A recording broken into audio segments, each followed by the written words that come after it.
السلام عليكم ورحمة الله وبركاته. إن الحمد لله نحمده ونستعينه ونستغفره ونعوذ بالله من شرور أنفسنا ومن سيئات أعمالنا. من يهده الله فلا مضل له ومن يضلله فلا هادي له. وأشهد أن لا إله إلا الله وحده لا شريك له وأشهد أن محمدا عبده ورسوله. يا أيها الذين آمنوا اتقوا الله حق تقاته ولا تموتن إلا وأنتم مسلمون.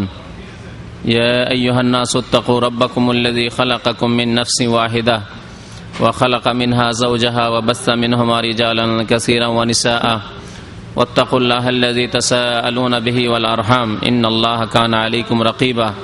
يا أيها الذين آمنوا اتقوا الله وقولوا قولا سديدا يصلح لكم أعمالكم ويغفر لكم ذنوبكم ومن يطع الله ورسوله فقد فاز فوزا عظيما. أما بعد فإن خير الحديث كتاب الله وخير الهدي هدي محمد صلى الله عليه وسلم وشر الأمور محدثاتها وكل محدثة بدعة وكل بدعة ضلالة وكل ضلالة في النار.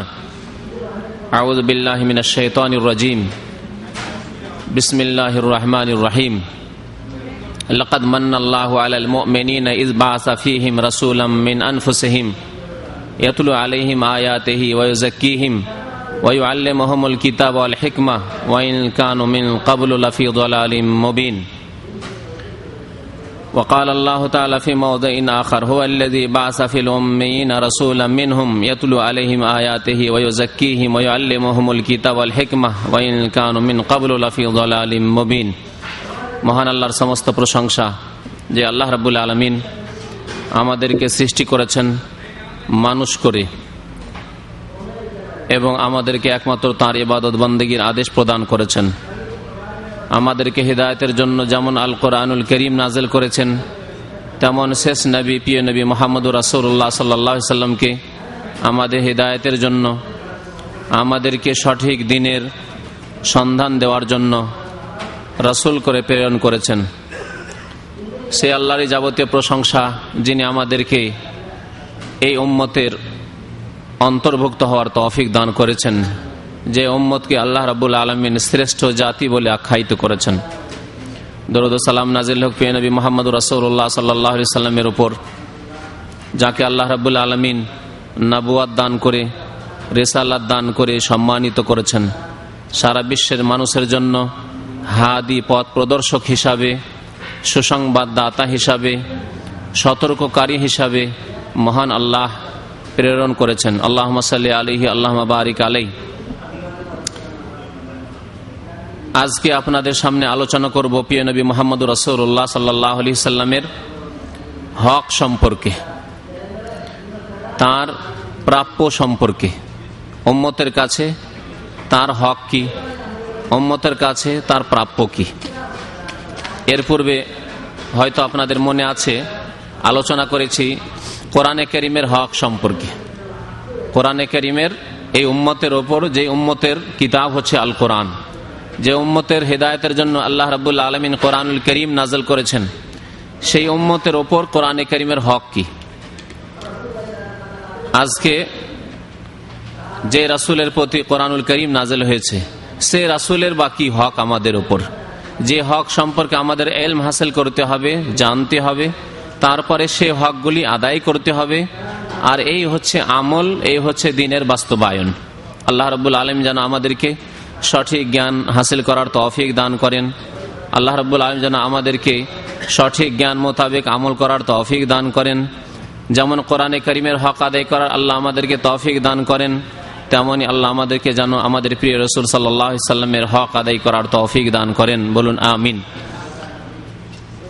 আল্লাহ রাব্বুল আলামিন প্রিয় নবী মুহাম্মদুর রাসূলুল্লাহ সাল্লাল্লাহু আলাইহি সাল্লামকে বিশ্ব মানবতার জন্য রাসূল করে যে প্রেরণ করেছেন, এটি আল্লাহর একটি বড় ইহসান, আল্লাহর বড় অনুগ্রহ, আল্লাহর বড় অবদান। এই ইহসান, এই অবদানের কথা কোরআনে কারীমে মহান আল্লাহ এইভাবে ইরশাদ করেছেন, লাকাদ মান্নাল্লাহু আলাল মুমিনিন। নিঃসন্দেহে মহান আল্লাহ মুমিনদের ওপর বড় ইহসান করেছেন। আল্লাহর ইহসান, আল্লাহর অনুগ্রহ আল্লাহর অবদানের কথা স্বয়ং আল্লাহ উল্লেখ করে বলছেন, লাকাদ মান্নাল্লাহু আলাল মুমিনিন। বিশ্ব মানবতার জন্য আল্লাহ রাসূলকে প্রেরণ করেছেন, কিন্তু সারা বিশ্বের মানুষ, বহু মানুষ যারা প্রিয় রাসূল সাল্লাল্লাহু আলাইহি সাল্লামের রিসালাতকে অস্বীকার করেছে, যারা নবুয়াতকে অস্বীকার করেছে, যারা কোরআনী বিধানকে অস্বীকার করেছে, যারা আল্লাহর ইবাদত বন্দেগীকে অস্বীকার করেছে, যারা কালিমা লা ইলাহা ইল্লাল্লাহ মুহাম্মাদুর রাসূলুল্লাহর শাহাদাতকে অস্বীকার করেছে, সেই দিন থেকে দূরে সরে রয়েছে যেই দিন আল্লাহ মানব জাতির জন্য মনোনীত করেছেন, তারা উপকৃত হতে পারেনি।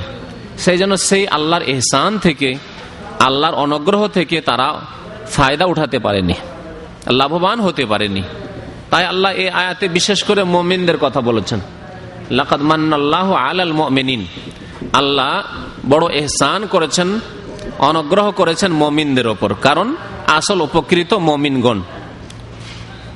রাসূলের রিসালাত থেকে, কোরআনের অবতরণ থেকে, আল্লাহর আসমানি বিধান থেকে, প্রিয় নবী মুহাম্মদ রাসূলুল্লাহ সাল্লাল্লাহু আলাইহি সাল্লামের জাতে মোবারক থেকে উপকৃত লাভবান মুমিনগণ। তাই আল্লাহ বলছেন, লাকাদ মান্নাল্লাহু আলাল মুমিনিন। মুমিনদের উপর আল্লাহর বড় ইহসান রয়েছে। ইজ বাসা ফীহিম রাসূলাম মিন আনফুসিহিম। কি ইহসান? এখানে যে ইহসান অবদানের কথা বলা হয়েছে তা হচ্ছে তাদের মধ্য থেকে, সেই জাতির মধ্য থেকে, অর্থাৎ মানব জাতির মধ্য থেকে একজনকে রাসূল করে প্রেরণ করল। ইজ বাসা ফীহিম রাসূলাম মিন আনফুসিহিম। তাদের মধ্য থেকেই বাছাই করলেন আল্লাহ রাব্বুল আলামিন একজন রাসূল। এই বাছাই আল্লাহর ইখতিয়ারভূত, মানুষের ক্ষমতায়ও নেই, মানুষের ইখতিয়ারেও নেই, মানুষের স্বাধীনতায় নেই যে যাকে ইচ্ছা তাকেই যেমন আমরা মনে করলে আমরা বাছাই করে নেতৃত্ব দান করে দেব। নবুয়ত এবং রিসালাত, কাউকে নবী করা, রাসূল করা, কারো ওপর কিতাব নাযিল করা, কাউকে সারা বিশ্বের মানবতার জন্য হিদায়াতের আদেশ প্রদান করে আল্লাহর পক্ষ থেকে পাঠানো, এটি আল্লাহর ইখতিয়ার। আল্লাহ ইয়াজতাবি, আল্লাহ রাব্বুল আলামিন ইখতিয়ার করেন, আল্লাহ রাব্বুল আলামিন মনোনয়ন করেন। মা কানা লাহুমুল খিয়ারা, মানুষের কোনো ইখতিয়ার নেই, মানুষের কোনো ইখতিয়ার নেই। এই জন্য মানুষ যদি মানুষের ইখতিয়ারে হইতো তাহলে কর্মের মাধ্যমে নবুয়ত হাসিল করে নিত, তাই না? কর্মের মাধ্যমে ঈমান এবং কর্মের মাধ্যমে মানুষ আল্লাহর নেক বান্দাতে হয়ে যেতে পারে, সৎ কর্মশীল হয়ে যেতে পারে, সততার উচ্চ শিখরে পৌঁছে যেতে পারে, কিন্তু নবী রাসূল হতে পারে না। এটি মানুষের অর্জিত বস্তু নয়। একজন মানুষ যদি সারা জীবন সিজদায় পড়ে থাকে, সারা জীবনে একটি দানা পর্যন্ত হারাম খায়নি, একটি সন্দেহের বস্তু হারাম খায়নি বা সন্দেহের জিনিসও খায়নি, সন্দেহের ঊর্ধ্বে, হারাম তো দূরের কথা, সন্দেহের ঊর্ধ্বে সারা জীবন যত নেক আমল হয় করার করেছে, তারপরে কি সে নবী রাসূল হতে পারে? না, পারে না। আল্লাহ রাব্বুল আলামিন তাহলে বিশেষ মনোনয়ন, বাছাই, নবী এবং রাসূলকে আল্লাহ স্বয়ং বাছাই করেছেন মানব জাতির জন্য। কেই উপযোগী যে তাদেরকে হিদায়াতের জন্য মানুষের কাছে পৌঁছে, মানুষকে সৎ পথের দাওয়াত দেবে, মানুষকে কালেমা লা ইলাহা ইল্লাল্লাহ মুহাম্মাদুর রাসূলুল্লাহ, আল্লাহর তাওহীদ একাত্মবাদের কথা জানাবে। আল্লাহ রাব্বুল আলামিন তাদের মধ্য থেকে একজনকে রাসূল করে বাছাই করে। ইজ বাসা ফীহিম রাসূলান, তাদের মাঝে রাসূল পাঠালেন, মিনহুম, তাদের মধ্য থেকে। এই মিনহুম থেকে বোঝা যায় যে রাসূলুল্লাহ সাল্লাল্লাহু আলাইহি সাল্লাম মানব জাতির একজন মানব সন্তান, তাই না? তাদের মধ্য থেকে, অর্থাৎ মানব জাতির মধ্য থেকে, মানব জাতির মধ্য থেকে। তাহলে তিনি মানুষ, আদম সন্তান, তার পিতা আব্দুল্লাহ, মাতা আমেনা, দাদা আব্দুল মুত্তালিব বিন হাশেম বিন আব্দে মানাফ। তাহলে ওপর দিকেও আদম সন্তান সবাই, আব্দুল্লাহ, আমেনা, আব্দুল মুত্তালিব, হাশেম সবাই আদম সন্তান। নিচের দিকে চলে যান তাহলে নবী করিম সাল্লাল্লাহু আলাইহি ওয়াসাল্লামের ছেলে মেয়েরা কাসেম, ইব্রাহিম, তাহের, তাইয়্যিব, যায়েনব, ফাতেমা, রুকাইয়া, উম্মে কুলসুম সবাই মানুষ, আদম সন্তান। তাহলে নিচের দিকে নজর দিলেও আদম সন্তান, ওপর দিকে নজর দিলেও সব আদম সন্তান। আর মধ্যখানে নবী করিম সাল্লাল্লাহু আলাইহি ওয়াসাল্লাম কি করে নূরের হয়ে গেলেন? এর উত্তর বুঝে আসে না। কবর মাজার পূজারীদের আমাদের দেশে বিদাতপন্থীদের এই ভ্রান্ত থিওরি যে নবী নূরের নবী, নূর থেকে তৈরি, মধ্যখানে হঠাৎ করে কেমনে নূর চলে আসলো? ওপর দিকেও বনি আদম, আদম সন্তান, আর নিচের দিকে তাকালেও আদম সন্তান। আর আল্লাহ স্বয়ং কোরআনে বলছেন আমি নবী পাঠালাম মিনহুম, তাদের মধ্য থেকে। তাদের মধ্য থেকে মানে নূর নাকি না মানুষের মধ্য থেকে? মানুষের মধ্যে থেকে একজনকে বেছে নিয়ে আল্লাহ রাব্বুল আলামিন রাসূল করে সম্মানিত করলেন। তাহলে নবী করিম সাল্লাল্লাহু আলাইহি ওয়াসাল্লাম মানুষ, এবং মানুষ সমস্ত সৃষ্টির সেরা। মনে রাখবেন যে কবর মাজার পূজারীদের এই ভ্রান্ত আকীদা যে নবীকে যদি নূর না মনে করি তাহলে মানহানি হয়ে যাবে, ছোট করে দেখানো হবে। নবীকে যদি নূর না মনে করি তাহলে তাকে সম্মান দেওয়া হলো না, এই ভ্রান্ত কুফরি কথা। আল্লাহ বলছেন ওয়ালাকাদ কাররামনা বানি আদম। কোরআন তো চর্চা করুন। আল্লাহ কি বলছেন? আমি সম্মানিত করছি কাকে? ফেরেশতাকে, জিনকে, আর কোন প্রাণীকে না? বানি আদম, আদম সন্তানকে। ওয়ালাকাদ কাররামনা বানি আদম, আমি সম্মানিত করেছি আদম সন্তানদেরকে। তাহলে মানব জাতি সম্মানিত।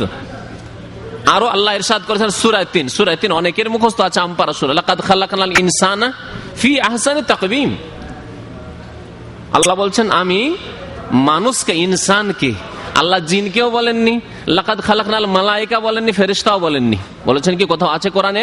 এমন একটি আয়াত দেখাতে পারবেন যেখানে আছে ফেরেশতাদেরকে আমি ফি আহসানি তাকওয়িম সৃষ্টি করেছি, আমি জিনদেরকে ফি আহসানি তাকওয়িম সৃষ্টি করেছি, উত্তম অবয়ব দিয়ে সৃষ্টি করেছি, উত্তম গঠন দিয়ে সৃষ্টি করেছি, এই কথা বলেননি আল্লাহ রাব্বুল আলামিন।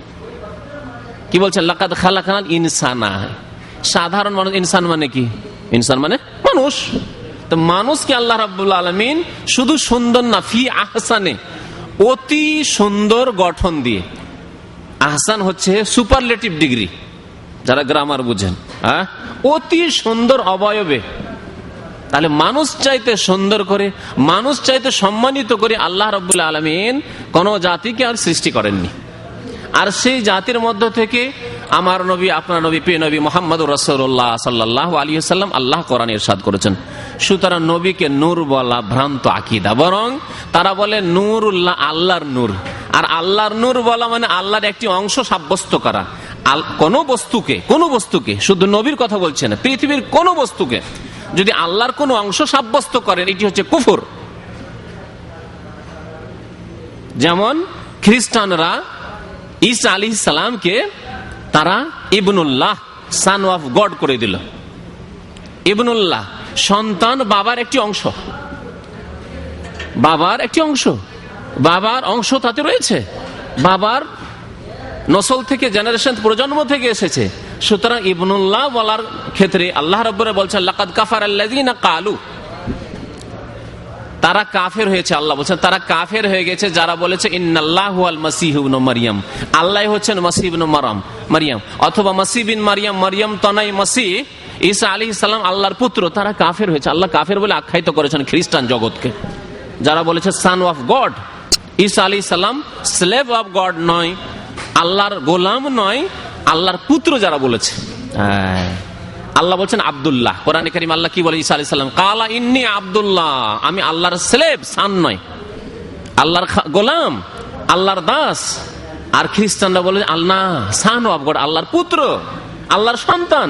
সেজন্য আল্লাহ লাকাদ কাফারা, এরা কাফের হয়ে গেছে। খ্রিস্টান জগৎ, ক্যাথলিক, অর্থোডক্স আর প্রোটেস্ট্যান্ট সব কাফের হয়ে গেছে, আল্লাহ কোরআনে ঘোষণা করে দিয়েছেন। ঠিকই তেমনি যারা এইরকমই সাদৃশ্যতা রয়েছে এই কবর পূজারীদের খ্রিস্টানদের সাথে, ওরা বলল কি? খ্রিস্টানরা ইবনুল্লাহ আর এরা বলল নূরুল্লাহ। ওরা বলল ঈসা ইবনুল্লাহ আর কবর পূজারীরা বলল যে মুহাম্মদ নূরুল্লাহ। দেখছেন সাদৃশ্যতা কেমন, কেমন অন্ধ অনুকরণ। কাফেরদের কেমন গোলামি, মানসিক গোলামি, দৈহিক গোলামি, সার্বিক গোলামি আজকে এক শ্রেণীর মুসলিমরা কাফেরদের করছে। এই এক রকমের গোলামি যে কাফেররা যেমন কুফরি করলো খ্রিস্টানরা ঈসা আলাইহিস সালাম আল্লাহর বান্দাকে, আল্লাহর রাসূলকে আল্লাহর পুত্র বানিয়ে দিয়ে, তেমন এরা আল্লাহর নবীকে আব্দুল্লাহ ওয়া রাসূলুহু, প্রিয় নবী মুহাম্মদুর রাসূলুল্লাহ সাল্লাল্লাহু আলাইহি ওয়াসাল্লাম কি বলেছেন তার সম্পর্কে? লা তুতরুনি, মুসলিম শরীফের হাদিস, লা তুতরুনি, আমাকে বাড়াবে না, আমাকে বাড়াবে না, বেশি বাড়াবে না, যতটা আল্লাহ বাড়িয়েছেন ততটাই। কামা আতরাতিন নাসারা ঈসা ইবনে মারইয়াম, যেমন বাড়িয়েছে, সীমালঙ্ঘন করেছে কারা? খ্রিস্টানরা। কার সম্পর্কে? ঈসা বিন মারইয়াম সম্পর্কে, মারইয়ামের পুত্র ঈসা আলাইহিস সালাম সম্পর্কে। আল্লাহ ঈসা ইবনে মারইয়াম বলেছে, মারইয়ামের পুত্র, আল্লাহর পুত্র না। তারা বাড়াইতে বাড়াইতে আব্দুল্লাহকে কি করলো? আবদকে বাদে ইবন করে দিল, আল্লাহর গোলামকে ইবন করে দিল। তেমনি তোমরা আমি মুহাম্মদ সাল্লাল্লাহু আলাইহি ওয়াসাল্লামকে বাড়াবে না ওইভাবে। আমি কি? ফাইন্নামা আনা আবদুন, আমি আল্লাহর দাস, আমি আল্লাহর গোলাম। ফাকুলু আব্দুল্লাহ ওয়া রাসূলুহু, সুতরাং আমাকে কি বলবে? মুহাম্মদ রাসূলুল্লাহ সাল্লাল্লাহু আলাইহি ওয়াসাল্লাম কি বলবে? আব্দুল্লাহ, তিনি আল্লাহর বান্দা, ওয়া রাসূলুহু, তার রাসূল। আর আল্লাহর বান্দা হওয়া, আর বিশেষ করে আল্লাহর খাস বান্দা হওয়া, আল্লাহর স্পেশাল বান্দা হওয়া, এর মতো সম্মান আর বড় সম্মান পৃথিবীতে কিছু নেই। কারণ আল্লাহর গোলামি যত বেশি যে করেছে, আল্লাহর দাসত্ব যে যত বেশি করেছে, আল্লাহর ইবাদত বন্দেগী যত বেশি করেছে, সে তত বেশি সম্মানিত হয়েছে, ঠিক কিনা? যত বেশি নামাজ পড়বে, যত বেশি সেজদা করবে, যত বেশি আল্লাহকে ডাকবে, যত বেশি আল্লাহকে ভয় করবে, তত বেশি নেক বান্দা হবে কি হবে না? এই জন্য আল্লাহ রাব্বুল আলামিন কোরআনে 5টি জায়গায় আমার নবী, আপনার নবী মুহাম্মদুর রাসূলুল্লাহ সাল্লাল্লাহু আলাইহি ওয়াসাল্লামকে আবদ বলে আখ্যায়িত করেছেন। আবদ বলে মানে গোলাম বলে আখ্যায়িত করেছেন, দাস বলে আখ্যায়িত করেছেন, আমার বান্দা বলে আখ্যায়িত করেছেন। আর এগুলি সম্মানের জায়গা, সবগুলি জায়গায় 5টি জায়গা যেখানে যে ক্ষেত্রগুলিতে আমাদের রাসূল সাল্লাল্লাহু আলাইহি সাল্লামকে আল্লাহ নিজের গোলাম বলে, আবদ বলে, বান্দা বলে আখ্যায়িত করে, সবগুলি হচ্ছে সম্মানের জায়গা, বরং অতি সম্মানের জায়গা। যতদূর পর্যন্ত আল্লাহ রসুলকে পৌঁছানো যায় তার বেশি আর পৌঁছানো যাবে না। আবদের ওপরে মাবুদ করা যাবে না, অর্থাৎ তিনি সবচাইতে ভালো আল্লাহকে সেজদা করেছেন, সবচাইতে ভালো আল্লাহকে ডেকেছেন, কিন্তু তাকে কেউ ডাকবে, তাকে কেউ সেজদা করবে, তার কাছে কেউ মদত চাইবে, তাকে বলবে ইয়া রাসূলুল্লাহ মাদাদ, হে রাসূলুল্লাহ আমি বালা মুসিবত নিয়ে, অনেক বিপদে নিয়ে মদিনা শরীফ হাজির হয়েছে, তোমার দরবারে হাজিরি দিয়েছি, কিছু দিয়ে দেন আমাকে, আমার মুসিবত দূর করে দেন। তাহলে আল্লাহ বানিয়ে দিল, বাড়াবাড়ি করে দিল। এই জন্য আল্লাহ রাব্বুল আলামিন 5টি জায়গায় সম্মানের জায়গাগুলোতে নবীকে কি বলে আখ্যায়িত করেছেন বললাম? বান্দা বলে আখ্যায়িত করেছে। সুবহানাল্লাযী আসরা বিআবদিহি।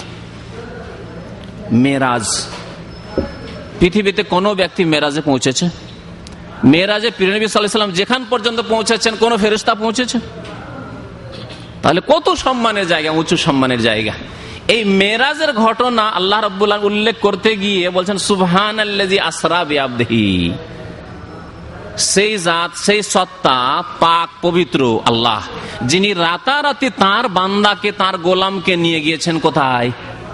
মিনাল মসজিদুল হারাম ইলাল মসজিদ আকসা, মসজিদ হারাম থেকে মসজিদ আকসা, বাইতুল মুকাদ্দাস ফিলিস্তিন পর্যন্ত, প্যালেস্টাইন পর্যন্ত, তারপরে সেখান থেকে 7 আকাশ পর্যন্ত, যার দিকে ইঙ্গিত করা হয়েছে কোরআনে কারীমের সূরা নাজমে। দেখছেন সম্মানের জায়গায়, যেখানে কোনো শক্তি পৌঁছতে পারেনি, কোনো কেউ পৌঁছতে পারে, সেখানে আল্লাহ পৌঁছে দিয়েছেন আমার প্রিয় রাসূল সাল্লাল্লাহু আলাইহি সাল্লামকে। তারপরে বলছেন আমার বান্দা, তারপরে তিনি কে?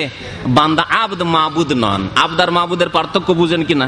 আবদ মানে যিনি আল্লাহর ইবাদতকারী, আল্লাহর গোলাম, আল্লাহর বান্দেগী করেন। আর মাবুদ মানে যার ইবাদত করা হয়। মাবুদ একমাত্র আল্লাহ রাব্বুল আলামিন। মাবুদ লা ইলাহা ইল্লাল্লাহ, আল্লাহ ছাড়া কেউ সত্য মাবুদ নেই। ইলাহ মানে মাবুদ, ইলাহ মানে মাবুদ। তো নবী করিম সাল্লাল্লাহু আলাইহি ওয়াসাল্লাম কি বলছেন? যে আমার ব্যাপারে বাড়াবাড়ি করিও না, যেমন খ্রিস্টানরা বাড়াবাড়ি করে কাফের হয়ে মুশরিক হয়েছে। ফাইন্নামা আনা আবদুন, আমি আল্লাহর বান্দা। ফাকুলু আব্দুল্লাহ ওয়া রাসূলুহু, সুতরাং আমাকে কি বলবে? আল্লাহর বান্দা বলবে, আর তার রাসূল বলবে। বান্দার সাথে রাসূল। অন্যরা বান্দা কিন্তু রাসূল নয়। আবু বকর সিদ্দিক বান্দা, রাসূল নয়। ওমর ফারুক বান্দা, রাসূল নন। ওসমান বান্দা কিন্তু রাসূল নন। আলী বান্দা কিন্তু রাসূল নন। পৃথিবীতে যত কেউ রয়েছেন আম্বিয়া রাসূল ছাড়া সবাই বান্দা আল্লাহর, কিন্তু রাসূল নন। আর প্রিয় নবী মুহাম্মদ রাসূলুল্লাহ সাল্লাল্লাহু আলাইহি ওয়াসাল্লাম রাসূলদের আবার সরদার, রাসূলদের সেরা, সাইয়্যিদুল মুরসালিন, তিনি খাতামুন নবীন, সমস্ত নবীদের শেষ মুহাম্মদ রাসূলুল্লাহ সাল্লাল্লাহু আলাইহি ওয়াসাল্লাম। তো আল্লাহ রাব্বুল আলামিন বলছেন আল্লাহর বড় ইহসান, অবদান তোমাদের উপর হে মানুষ, যে তোমাদের মাঝে, তোমাদের মধ্য থেকে আল্লাহ রাসূল পাঠিয়েছে, তোমাদের মধ্য থেকে মানুষ তিনি ছিলেন। আর মানুষ বললেই বেশি সম্মান রয়েছে, অন্য কিছু বললে বেশি সম্মান নেই, বরং তাতে কুফরি রয়েছে। যেমনটা আপনাকে বুঝাবার চেষ্টা করলাম, যে যেমন ইবনুল্লাহ বললে কুফরি হয় খ্রিস্টানদের, তেমনি নুরুল্লাহ বললে কুফরি হয় এক শ্রেণীর কবর মাজার পূজারীদের, পীর পূজারীদের। সাবধান, সতর্ক এই ভ্রান্ত আকীদা থেকে। বলবেন কি? যে আল্লাহ বলেছেন, তার রাসূল বলেছেন। আশহাদু আল্লা ইলাহা ইল্লাল্লাহ ওয়া আশহাদু আন্না মুহাম্মাদান আবদুহু ওয়া রাসূলুহু। কালেমায়ে শাহাদাতে এই শিখেছি আমরা, এই শিখিয়েছেন আল্লাহ রাব্বুল আলামিন। আর কোরআনে আল্লাহ বলেছেন মিনহুম, তোমাদের মধ্য থেকে, মানুষের মধ্য থেকে আমি রাসূল বাছাই করেছি। তার মিশন কি ছিল, তার কাজ কি ছিল? আল্লাহ বলছেন ইয়াতুলু আলাইহিম আয়াতিহি, তোমাদেরকে আল্লাহর আয়াত পাঠ করে তিনি শোনাবেন। কোরআনে কারীম তেলাওয়াত করে, ব্যাখ্যা বিশ্লেষণ করে, তাফসীর করে তোমাদেরকে শোনাবেন যে তোমাদের কি করতে হবে, কি করতে হবে না। ওয়া ইউযাক্কিহিম, তোমাদের পাক পবিত্র করবেন, তোমাদের আত্মার পরিশুদ্ধি করবেন। আল্লাহু আকবার। আমাদের প্রিয় নবী মুহাম্মদুর রাসূলুল্লাহ সাল্লাল্লাহু আলাইহি ওয়াসাল্লাম যদি পৃথিবীতে না আসতেন, তাহলে আমি মাঝে মাঝে বলি 1400 বছর আগে যখন নবী করিম সাল্লাল্লাহু আলাইহি ওয়াসাল্লাম মক্কাতুল মুকাররমা এসেছিলেন, তখনকার চিত্র একবার স্মরণ করেন, এখন দেখেন মক্কা গিয়ে এখনকার চিত্রটা মনে নিয়ে আসেন। আর তখন 1400 বছর আগে কাবা শরীফের চারিদিকে কি ছিল? 360টি মূর্তি শুধু হাওলাল কাবাতে, কাবার চারিদিকে ছিল। বলুন 1400 বছর আগে যদি 360টি মূর্তি কাবার চারিদিকে থাকে, তাহলে এখন উন্নতি করে কত লক্ষ মূর্তি আর প্রতিমা মক্কায় হইতো যদি নবীর আবির্ভাব না হতো, নবী করিম সাল্লাল্লাহু আলাইহি সাল্লামকে আল্লাহ রাসূল করে প্রেরণ না করতেন আমাদের মাঝে। আজকে নবী আসার পরে যারা নামধারী মুসলিম, তাদের মাঝে ভারত, বাংলাদেশ, পাকিস্তানে কবর, মাজার, পাকা কবর আর মাজারের অভাব নেই। লক্ষ লক্ষ মাজার যেখানে আল্লাহ ছাড়া অন্যকে সিজদা হচ্ছে না। তাহলে 1400 বছরে যদি লক্ষ লক্ষ মাজার তৈরি হয়ে যায় যেখানে গায়রুল্লাহকে সিজদা হচ্ছে, অন্যকে ডাকা হচ্ছে, তাহলে মূর্তি কত বাড়তো, আর আরো কত পূজা যে বাড়তো আল্লাহ জানে যদি নবী না আসতেন। নবী আসার পরেও যদি এত মাজার পূজা বেড়ে যায়, তারপরে আলহামদুলিল্লাহ কোটি কোটি মুসলিম, তাওহীদবাদী মুসলিম রয়েছেন আল্লাহর রহমতে আর নবীর রিসালাতের বরকতে। নবী করিম সাল্লাল্লাহু আলাইহি সাল্লাম না আসলে আমরা যে কোথায় থাকতাম আল্লাহ পাক ভালো জানে। আজকে যেমন হিন্দুদের 33 কোটি দেবতা, তেমন আমাদের তার চাইতে ভালো অবস্থা থাকতো না। মক্কার তার চাইতে ভালো অবস্থা থাকতো, তার চাইতে খারাপ অবস্থা থাকতো। জি, পুতুল পূজা, কবর পূজা, মাজার পূজা, গাছ পূজা, গঙ্গা পূজা, এই যমুনা পূজা, এছাড়া আর কিছু আমরা জানতাম না যদি আল্লাহ রাসূলকে না পাঠাতেন।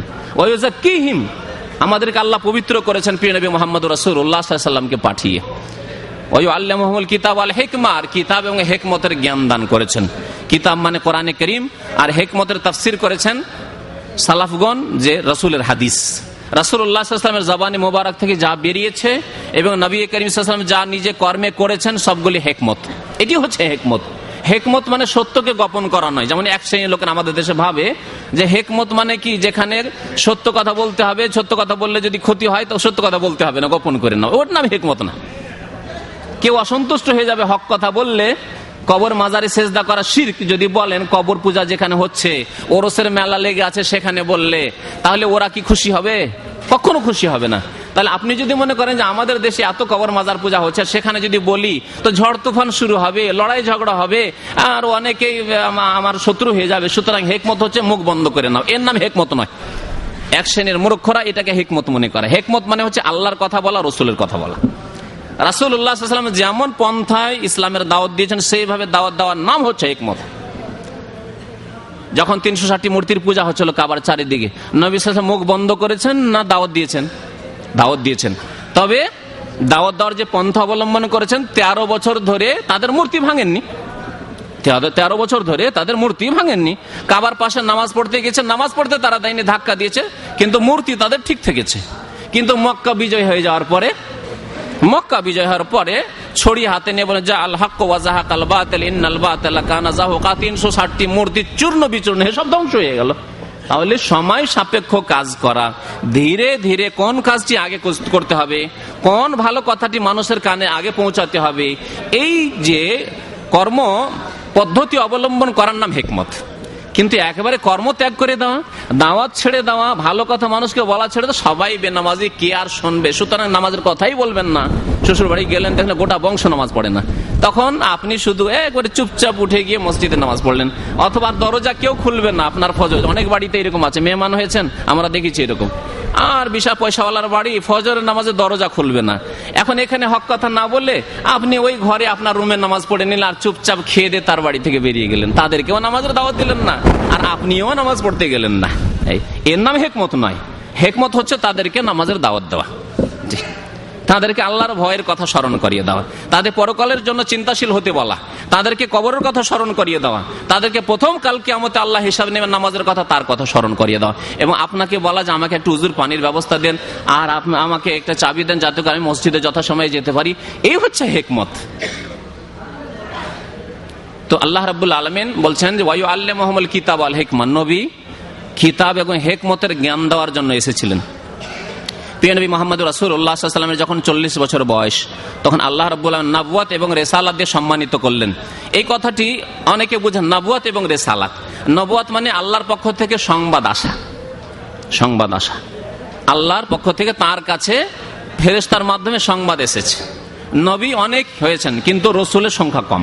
আর রসুল মানে যেই সংবাদ আকাশ থেকে আসছে সেগুলির মধ্যে কিছু বিধিবিধান আসছে, আদেশ নিষেধ আসছে, সেগুলি মানব জাতি পর্যন্ত পৌঁছে দেওয়ার আদেশ প্রদান, এর নাম হচ্ছে রিসালাত।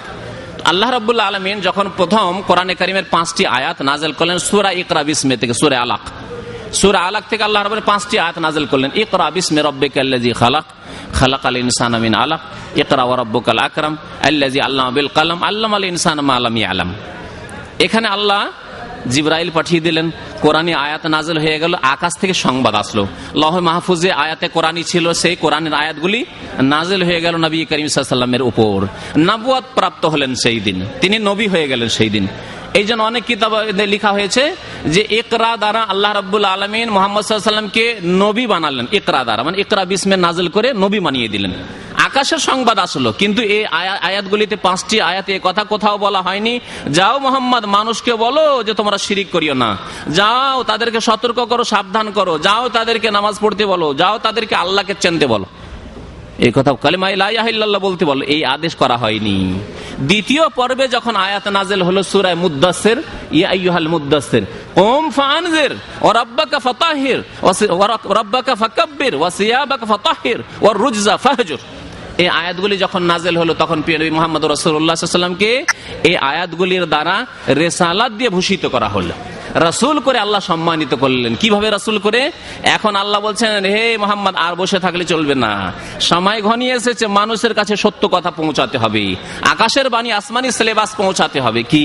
ইয়া আইয়ুহাল মুদ্দাসসির, হে বস্ত্র ধারণকারী, কাপড় পরেছিলেন নবী করিম সাল্লাল্লাহু আলাইহি ওয়াসাল্লাম, দেশার মানে চাদর পরেছিলেন, হে চাদর আবৃত ব্যক্তি, ইয়া আইয়ুহাল মুদ্দাসসির কুম, এখন দাঁড়িয়ে যাও, বিছানায় শুয়ে থাকলে হবে না, অসুস্থ থাকলে হবে না। চিন্তিত ছিলেন যে কি হইল না হইল হেরা পাহাড়ের গুহায় ওই জাবালে নূরে, খুব চিন্তিত এবং মাঝে মাঝে অসুস্থ হয়ে পড়তেন নবী করিম সাল্লাল্লাহু আলাইহি সাল্লাম। আল্লাহ বলেন কুম, এখন দাঁড়াও, ফা আনজির, সতর্ক করো, সতর্ক করো, এরা শিরক করছে, এরা মূর্তির পূজা করছে, এরা আল্লাহ ছাড়া অন্যের পূজা করছে, এদেরকে সতর্ক করো। আর যাও বলো কুলু লা ইলাহা ইল্লাল্লাহ তুফলিহু, হে মানব সকল বলো আল্লাহ ছাড়া কেউ সত্য মাবুদ নেই, তাহলেই মুক্তি পাবে। রিসালাত দান করলেন, নবুয়ত দান করলেন, আর রিসালাত দিয়ে সম্মানিত করলেন। আর অনেক নবী রয়েছেন, নবী তো হয়েছেন কিন্তু রাসূল করেননি, যেমন হারুন আলাইহিস সালাম, তিনি নবী কিন্তু রাসূল নন। মূসা আলাইহিস সালাম নবীও এবং রাসূলও, তার উপর আল্লাহ তাওরাত নাযিল করেছেন এবং বলেছে যাও ইযহাবা ইলা ফিরআউন ইন্নাহু তাগা, ফিরআউনের কাছে গিয়ে যাও, ইসলামের দাওয়াত দাও, তোমার কাছে আমি তাওরাত নাযিল করলাম। জি, তো নবী করিম সাল্লাল্লাহু আলাইহি ওয়াসাল্লামের হক সম্পর্কে আসল আলোচনা করব, সময় তো আমাদের সাথে নেই, সময় চলেই যাচ্ছে। তো কথা হচ্ছে যে নবী সাল্লাল্লাহু আলাইহি ওয়াসাল্লামের হক আমাদের উপর কি? প্রথম হক হচ্ছে তার প্রতি ঈমান নিয়ে আসতে হবে, আল ঈমানু বিহি, তার প্রতি ঈমান নিয়ে আসতে হবে, এটি হচ্ছে হক।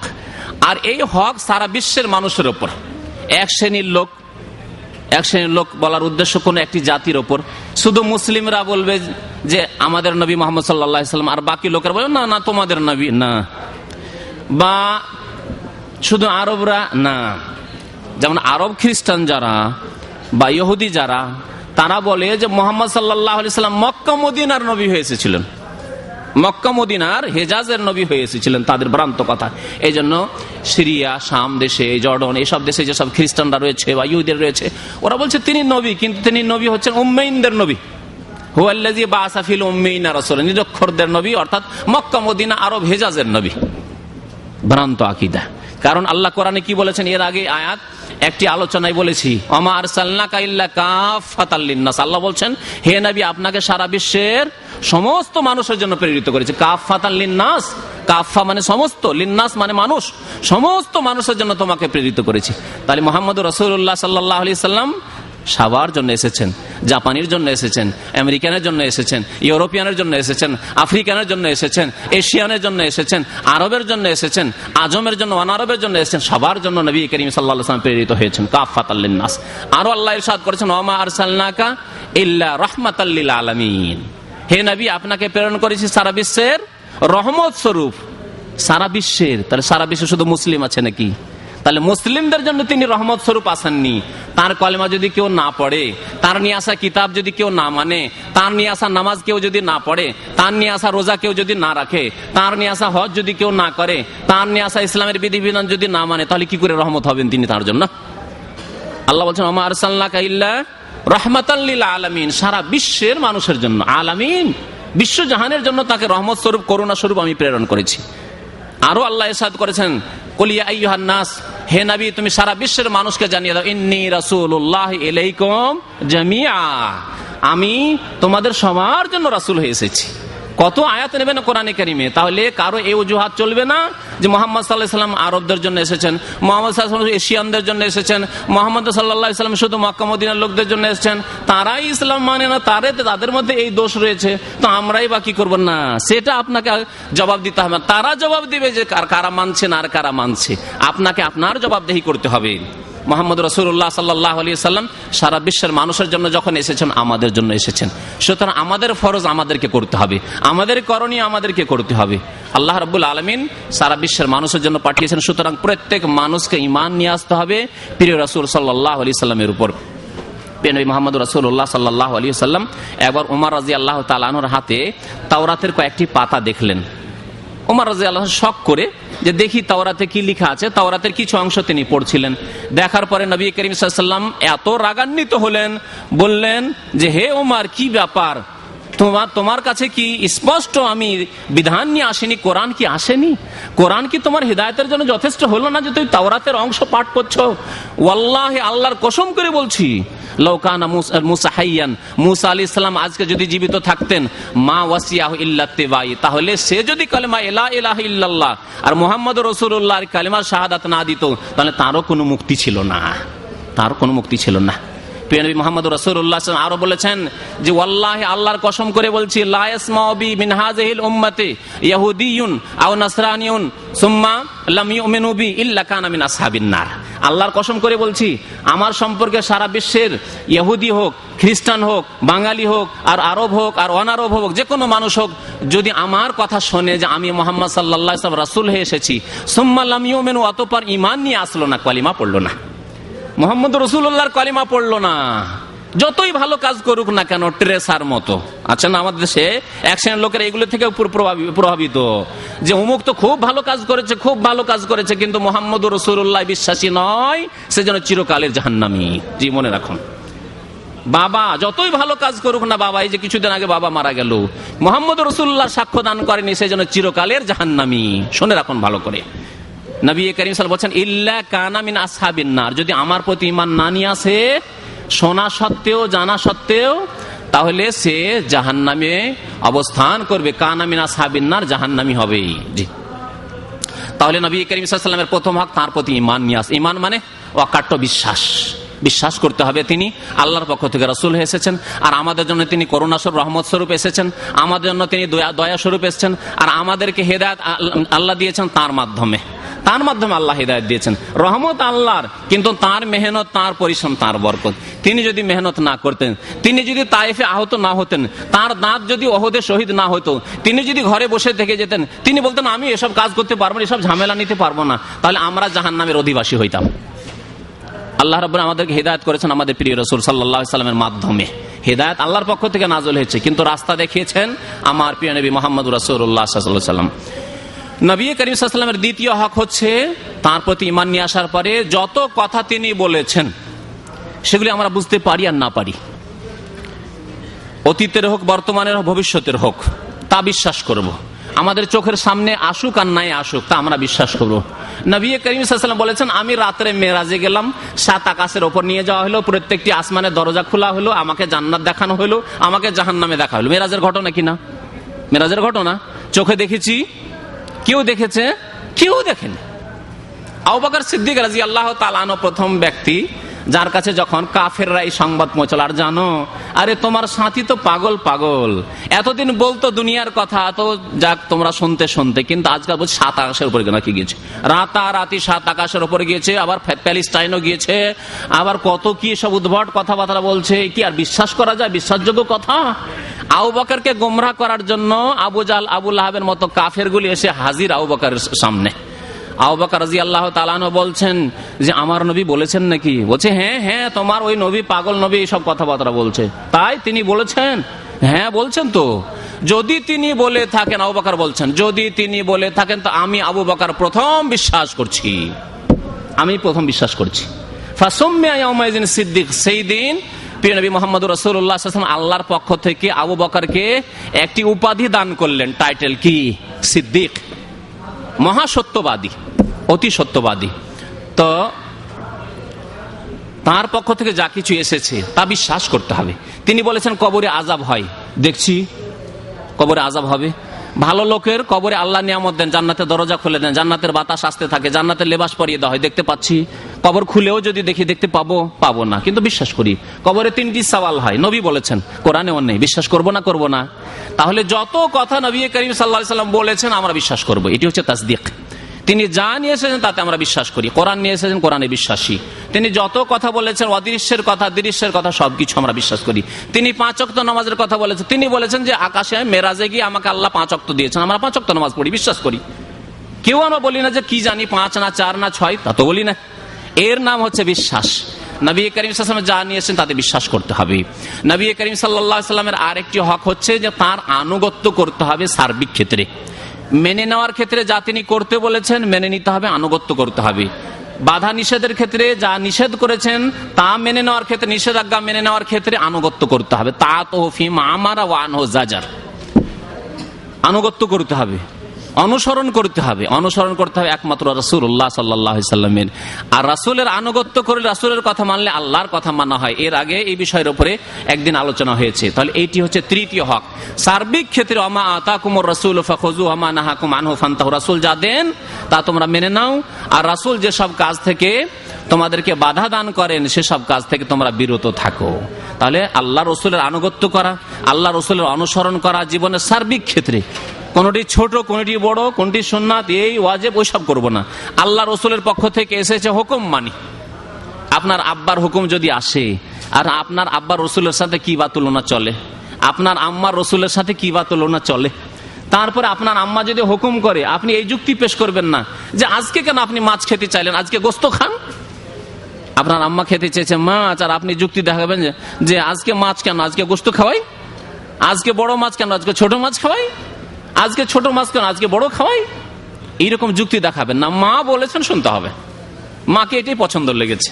তাহলে মায়ের কথা যদি একজন অনগত, মায়ের অনগত, বাবার অনগত ব্যক্তি যদি এইভাবে ফলো করে, তাহলে রাসূলুল্লাহ সাল্লাল্লাহু আলাইহি ওয়াসাল্লামের কেমন আনুগত্য করা উচিত। এই ক্ষেত্রে বলবেন এই সুন্নাত, হ্যাঁ সুন্নাত বলে ছেড়ে দেবেন, এটি মাকরুহ, সুতরাং খাও। কোথায় আছে? আল্লাহ রাসূল অপছন্দ করেছেন, অপছন্দ করেছেন। আল্লাহ রাসূল নিষেধ করেছেন, নিষেধ করেছেন। বড় নিষেধ, ছোট নিষেধ, ক্ষুদ্র না বড়, ওইসব দেখার নেই। ওমা আতাকুমুর রাসূলু ফাখুযু ওয়া মা নাহাকুম আনহু ফান্তাহু। জীবনের সার্বিক ক্ষেত্রে উম্মতে মুসলিমাকে, মানব জাতিকে একমাত্র রাসূলুল্লাহ সাল্লাল্লাহু আলাইহি সাল্লামের আনুগত্য করতে হবে, তার অনুসরণ করতে হবে, তার নিয়ে আসা পথের উপর চলতে হবে। প্রিয় নবী মুহাম্মদ রাসূলুল্লাহ সাল্লাল্লাহু আলাইহি ওয়াসাল্লাম বলেছেন, কুল্লু উম্মতি ইয়াদখুলুনাল জান্নাহ ইল্লা মান আবা। আমার উম্মতের প্রত্যেকে জান্নাত যেতে পারবে। সুসংবাদ, সুসংবাদ না? আমার উম্মতের প্রত্যেকেই জান্নাত যেতে পারবে, তবে ইল্লা, যে ব্যতিক্রম আছে। ইল্লা মান আবা, যে অস্বীকার করলো, যে অস্বীকার করলো সে জান্নাতে যাবে না। কি অস্বীকার করলো? আমি জান্নাতের পথ ধরবো না, আমি নবীর পথ ধরবো না, নবী 5 ওয়াক্ত নিয়েছেন, আমি পারবো না 5 ওয়াক্ত নামাজ পড়তে, আমি ফজরটা পারবো না, হ্যাঁ আমি জুমা পড়া মুসলমান শুধু, তাহলে কি যাওয়া যাবে? আমি এটা করতে পারলাম, ওইটা করতে পারলাম। ব্যক্তি জীবনে তো আমি নামাজ রোজা করব, কিন্তু আমি সামাজিক জীবনে অতগুলি মানতে পারবো না, পারিবারিক জীবনে অতগুলি মানতে পারবো না, আমি অর্থনীতির ক্ষেত্রে হালাল হারাম অত বেছে চলতে পারবো না, টাকা পয়সার লোভ, আমার টাকা পয়সা কামাই করতেই হবে, সুতরাং অতগুলি মানতে পারবো না, আমি সুদ থেকে বাঁচতে পারবো না, আমি ঘুষ থেকে বাঁচতে পারবো না, তাহলে চলবে না। আমি রাষ্ট্রনীতির ক্ষেত্রে মানতে পারবো না, আমি যা ইচ্ছা তাই করবো, মানব রচিত বিধানই ভালো লাগছে, এই দলই দেখছি খুব ভারী দল, সুতরাং এই ভারী দলেই চলবো, চলবে না? চলবে না। ইল্লা মান আবা, অস্বীকার করলো সেই ব্যক্তি। যে ব্যক্তি রাসূলের পথে চলতে অস্বীকার করলো সে জান্নাতে যেতে পারবে না। তাহলে জান্নাতের পথ হচ্ছে রাসূলুল্লাহ সাল্লাল্লাহু আলাইহি ওয়াসাল্লামের পথ। ইল্লা মান আবা, অস্বীকার না করলে জান্নাত যাওয়া যাবে। সাহাবারা জিজ্ঞাসা করেন, কি লা মান আবা ইয়া রাসূলুল্লাহ, কারা অস্বীকারী, কে এমন হতভাগা আছে জান্নাতে যেতে চাইবে না, জান্নাত যেতে অস্বীকার করবে? নবী কারীম সাল্লাল্লাহু আলাইহি ওয়াসাল্লাম বললেন, মান আতানি দাখালা জান্নাহ ওয়া মান আসানি ফাকাদ আবা। যে ব্যক্তি আমার আনুগত্য করলো, আমার কথা মানলো, আমার নিয়ে আসা আদর্শ মানলো, আমার নিয়ে আসা তরিকা মানলো, সেই ব্যক্তি দাখালা জান্নাহ, জান্নাতে যাবে। এক কথা, রাসূলের রাস্তায় থাকলে, রাসূলের পদাঙ্কের অনুসরণ করলে জান্নাতে যাওয়া যাবে। আর যদি ওমান আসানি, যে ব্যক্তি আমার নাফরমানি করলো, বিরুদ্ধাচরণ করলো, ফাকাদ আবা, সেই ব্যক্তি আবা পার্টি, অস্বীকার করলো জাহান্নামে যাবে, জান্নাতে যেতে পারবে না। নবী করিম সাল্লাল্লাহু আলাইহি ওয়াসাল্লামের তৃতীয় হক বললাম। চতুর্থ হক, নবী করিম সাল্লাল্লাহু আলাইহি ওয়াসাল্লামের উপর সালাত ও সালাম পেশ করা, দরুদ এবং সালাম পেশ করা।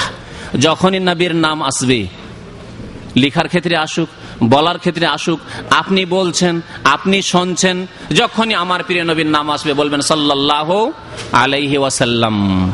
সংক্ষেপে দুরুদ হচ্ছে এটি সালাফে সালেহিনের তরিকা। সাহাবায়ে কেরাম, তাবেঈনের যুগ থেকে যে কোনো হাদিসের কিতাব খুলে দেখুন, যখনই একটা হাদিস শুরু হয়েছে বর্ণনা কালা রাসূলুল্লাহ সাল্লাল্লাহু আলাইহি ওয়াসাল্লাম, তাহলে সালাফে সালেহিন আইম্মায়ে কেরাম সবাই আমাদেরকে এই ছোট্ট দুরুদ শিখেছেন রসুলের নাম আসলে।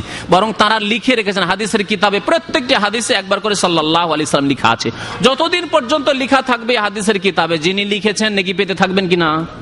তাহলে আপনি যদি একটা কিতাব লিখেন, একটা বই লিখেন, তাতে লিখেন, যদি আপনার বক্তব্যে বলেন, আপনার কথাবার্তা ভাই বোনদের সাথে ওদের সাথে কথাবার্তা বলছেন আর নবীর নাম আসলে সাল্লাল্লাহু আলাইহি সাল্লাম, তাহলে আপনার নেকি হইতে থাকবে। আর কত নেকি! মান সাল্লা আলাইয়া সালাতান ওয়াহিদা, নবী করিম সাল্লাল্লাহু আলাইহি ওয়াসাল্লাম বলছেন, যে ব্যক্তি আমার উপর একবার দুরুদ সালাম পেশ করবে, একবার পেশ করবে, সাল্লাল্লাহু আলাইহি বিহা আশারা, তার উপর আল্লাহ কয়বার করে? 10 বার করে আল্লাহর রহমত নাযিল হবে, আল্লাহর শান্তির ধারা বর্ষিত হবে। সাল্লাল্লাহু আলাইহি বিহা আশারা। ভাগ্যবান ওই ব্যক্তি যে ব্যক্তি প্রিয় নবী সাল্লাল্লাহু আলাইহি সাল্লামের উপর দুরুদ সালাম পেশ করে। কিন্তু দুরুদ সালাম পেশ করতে হবে সেটাও নবীর তরিকায়। আগে বলেছি তৃতীয় হক হচ্ছে নবীর তরিকায় চলা। আর যদি নবীর তরিকার ব্যতিক্রম করে আপনি আনুষ্ঠানিকতা অবলম্বন করেন, এমন ভাবে আপনি দুরুদ সালাম পেশ করেন যেইভাবে নবী সাল্লাল্লাহু আলাইহি ওয়াসাল্লাম করেননি, তার সাহাবারাও করেননি, তার খলিফারাও করেননি, তার আইম্মায়ে কেরামরাও করেননি, মুহাদ্দিসিনরাও করেননি, আর নতুন তরিকা যেমন আমাদের দেশের মিলাদের অনুষ্ঠান, ওয়াজ মাহফিলের অনুষ্ঠান আর শুরু করিয়ে দিলেন। বলুন মহব্বতের সাথে একটু জোরে সরে বলুন ইয়া নবী সালাম আলাইক, শুরু করিয়ে দিল। আর শুরু করিয়ে দিয়ে বক্তা সাহেব একটু আরাম নিচ্ছেন, একটু পানি খাচ্ছেন, একটু দুধ খাচ্ছেন, আর শ্রোতারা চলছে ইয়া নবী সালাম আলাইকা। হ্যাঁ, তাই না? এই সম্মিলিত পাঠ নবীর সাহাবীরা করেননি। আর আমাদেরকে বলা হয়েছে নবীর পরে কাকে মানতে হবে? নবীর সাথীদেরকে, খোলাফায়ে রাশেদিন, আলাইকুম বিসুন্নতি ওয়া সুন্নাতিল খোলাফায়ে রাশেদিন। সুতরাং আপনি আনুষ্ঠানিকতা দিতে পারেন না যেটা নবী দেননি, আপনি বিশেষ তরিকা অবলম্বন করতে পারেন না যেই তরিকা নবী ধরেননি। তবে নবীর নাম যখনই আসবে তখনই বলে সাল্লাল্লাহু আলাইহি ওয়াসাল্লাম। আর নবীর প্রতি দুরুদ পাঠ করতে হবে নামাজের মধ্যে সর্বোত্তম অবস্থায়। আপনি নামাজের বাইরে এখন আছেন না, নামাজের মধ্যে, নামাজের মধ্যের অবস্থা আপনার উত্তম অবস্থা, আপনি ইবাদতে রয়েছেন এবং সর্বশ্রেষ্ঠ ইবাদত নামাজের মধ্যে রয়েছেন। নামাজের মধ্যে দুরুদ শরীফ না পেশ করলে নামাজই হবে না। নামাজের মধ্যে আত্তাহিয়াত তাশাহুদ না পড়লে নামাজই হবে না। আত্তাহিয়াত তো বলেন না আসসালামু আলাইকা আইয়ুহান নবিয়্যু, হে নবী আপনার উপর শান্তির ধারা বর্ষিত হোক, সালাম পেশ করলেন না। আর দুরুদ আল্লাহুম্মা সাল্লি আলা মুহাম্মদ, হে আল্লাহ তোমার রহমত বর্ষণ করো মুহাম্মদ সাল্লাল্লাহু আলাইহি সাল্লামের উপর, কামা সাল্লাইতা আলা ইব্রাহিম ওয়া আলা আলি ইব্রাহিম ইন্নাকা হামিদুম মাজিদ, আল্লাহুম্মা বারিক আলা মুহাম্মাদিন ওয়া আলা আলি মুহাম্মদ কামা বারাকতা আলা ইব্রাহিম ওয়া আলা আলি ইব্রাহিম ইন্নাকা হামিদুম। আল্লাহ তুমি বরকত নাযিল করো ওইভাবে যেমন তুমি বরকত নাযিল করেছো ইব্রাহিমের উপর, ইব্রাহিমের বংশধরের উপর। জি, তাহলে এইভাবে দরুদ ও সালাম এবং বেশি বেশি, বিশেষ করে জুমার দিনে নবী করিম সাল্লাল্লাহু আলাইহি ওয়াসাল্লাম বলেছেন বেশি বেশি তোমরা দরুদ ও সালাম পেশ করো। সময় শেষ হতে যাচ্ছে। দরুদ এবং সালামের সাথে সাথে আল্লাহর কাছে দোয়া করুন, আল্লাহ আমাদের গুনাহ খাতা যেন মাফ করে দেন, আল্লাহ আমাদেরকে নেক আমলের যেন তৌফিক দান করেন, আল্লাহ আমাদেরকে ভালো কাজের যেন তৌফিক দান করেন। আল্লাহুম্মা রব্বানা আতিনা ফিদ দুনিয়া হাসানাহ ওয়া ফিল আখিরাতি হাসানাহ ওয়া কিনা আযাবান্নার।